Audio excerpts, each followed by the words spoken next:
In Romans chapter 8, verse 6, Paul says, "For to be carnally minded is death, but to be spiritually minded is life and peace." I got my first Macintosh computer 20 years ago, Apple computer, but the Bible software I had always been using and was accustomed to use was a Windows-based product. It wouldn't work on a Mac.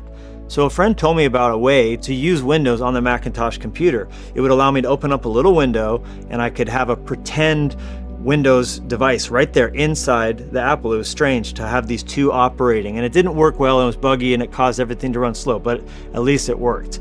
It's kind of like that. That's what he's saying.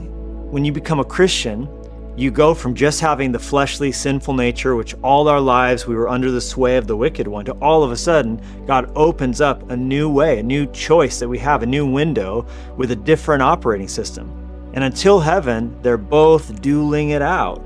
It's like sin calls and the old nature wants to answer. And sin, we need to remember, our fleshly nature, it's still very bossy. It's just not the boss of us anymore. We no longer are under its control, but we have to choose moment to moment to let the spiritual operating system, our spiritual nature, which will lead to peace, as opposed to the fleshly nature, which is always going to pull us towards death. And moment by moment, we have to remember, now yells louder, but later lasts longer. And later is where the eternal rewards and the joy and the fulfillment actually comes. So which one's going to win?